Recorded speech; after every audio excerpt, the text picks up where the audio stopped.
disciplinada, produzida de um modo escolar. Já a cultura popular é espontânea. Teoricamente, né, ela não teria tanta necessidade de disciplina, ela não precisa ser institucionalizada e registrada formalmente. Daí a gente tem, por exemplo, manifestações de literatura oral. Isso é passado de geração para geração, mas não houve necessariamente um registro letrado disso.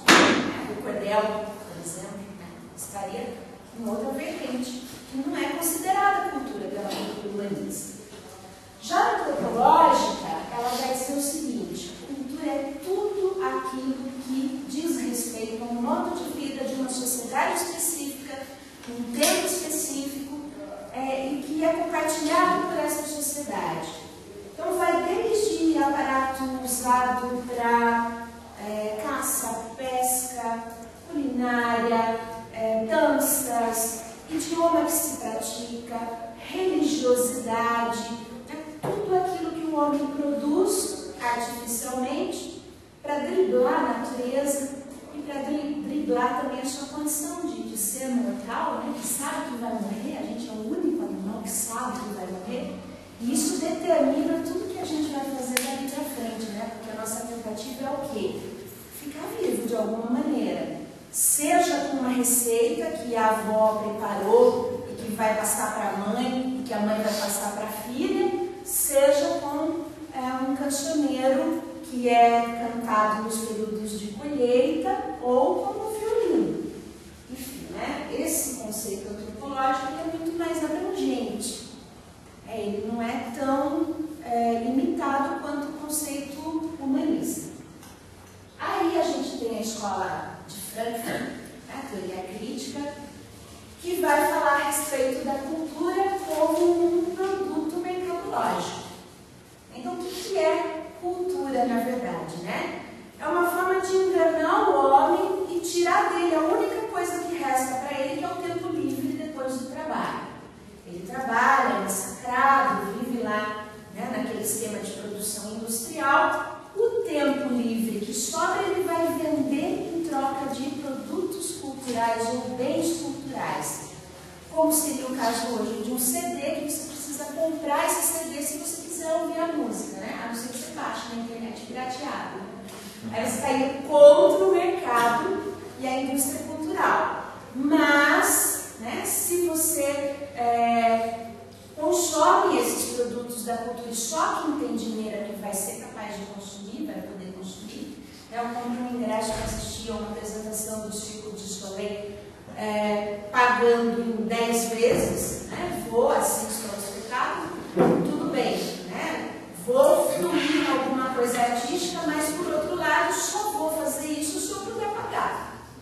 Então, esse produto da indústria cultural é um produto que tem por finalidade gerar capital, né? É isso. E aí, por último, vem o conceito de cultura mediática, a cultura das mídias, também a gente pode chamar de cultura dos meios. Quem discute isso é a professora Lúcia Santarella, né, que é a principal comentadora do PURS, da semiótica no Brasil.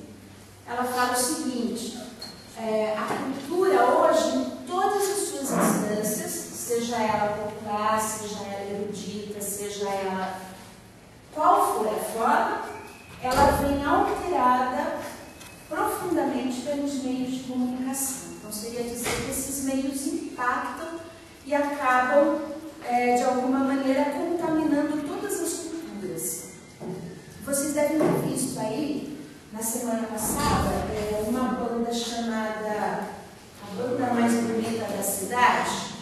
Né? Como é que começou esse processo todo aí? Eles fizeram um clipe numa casa antiga, com todo um jeito, uma pegada, né, de cotidiano popularizado, transformado em poesia, e postaram isso na internet. Aí o cara que postou saiu, né, que era um dos membros da banda, meia hora depois, 40 minutos depois, ele voltou para casa, acessou aquilo e já havia não sei quantos mil acessos ao clipe que a banda havia feito, e isso foi virando uma febre. Aí ele começou a receber torpedos de gente que ele nem conhecia. Quando foi no domingo, eles estavam no Fantástico. Então, nós tivemos um processo inverso. Em geral, os meios de comunicação tradicionais, eles agendam os conteúdos de outros meios. Aquilo que aparece na televisão vai aparecer no jornal, vai aparecer no rádio e vai aparecer na fala das pessoas no cotidiano. Com a internet, o que tem acontecido é um impacto diferenciado, de modo que os meios tradicionais, às vezes, são agendados pela internet. Então, quando a gente tem uma banda que talvez jamais fosse conhecida pelo Brasil inteiro, né? A não ser que, enfim, eles tivessem algum padrinho que os levasse à televisão e conseguisse um espaço ali para eles, mas esse espaço acabou sendo conseguido a partir da internet, que agendou esse meio de comunicação. Então, todo mundo falando daquilo, todo mundo mencionando, a TV foi atrás, né? É o mesmo caso, já não de um trabalho artístico, mas daquela situação cotidiana do Pedro, cadê o meu chip, né? Que a mulher ficou gritando, fazendo o maior escândalo na frente do prédio do cara. Aquilo foi se tornando um negócio imenso, né? E passou um tempo, o Pedro estava no Fantástico dando entrevista, e todo mundo querendo saber quem era o tal do Pedro. Não temos dúvida hoje de que os meios, eles convergem, né? Hoje, cada vez mais os gêneros se misturam. Então, quando a gente vai falar de cinema, o cinema tem um pouco da televisão, a televisão se mistura com a internet acaba sofrendo interferências da fotografia, do teatro, cada vez mais o que é uma hibridização. E isso é um pouco resultado dessa cultura mediática que faz essa convergência entre os vários meios de comunicação. Isso impacta a arte, impacta a cultura também. Bom, aí, dentro da ideia da semiótica mesmo, né, o autor, vocês sabem que existem várias semióticas. Tem a semiótica norte-americana, cujo autor mais conhecido aí é o Peirce, né? A semiótica francesa, que mais as pessoas discutem é o Greinar, ou Roland Barthes, Humberto Eco, que são mais dessa vertente da semiologia. Eu trabalho com a semiótica da cultura e o autor que eu mais utilizo é o Wilhelm Lottner, que foi, além de um linguista, de um estudioso da literatura, foi um culturólogo, um pensador da cultura, e trabalhou isso de uma forma bastante profunda, bastante ampla, né? E ele traz alguns conceitos que são conceitos de que eu gosto muito e que eu coloco para discussão. Então, ele fala o seguinte: cultura é memória não genética. É tudo aquilo que a gente compõe coletivamente, que vai criar uma memória coletiva, mas não genética.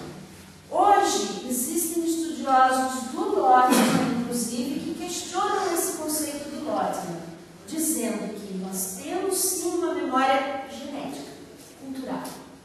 Algumas coisas nascem já conosco e isso tem uma relação que é mais profunda do que a gente imagina. Então já estaria no gene algo que é mais cultural do que bioquímico ou físico. Inteligência coletiva, né? Uma inteligência coletiva que acaba estabelecendo um sistema de proibições, um sistema de prescrições. Eu faço determinada coisa, não faço, porque isso está inserido dentro da cultura, eu posso ou não posso fazer, porque regulou-se isso automaticamente ao longo da nossa existência. Né?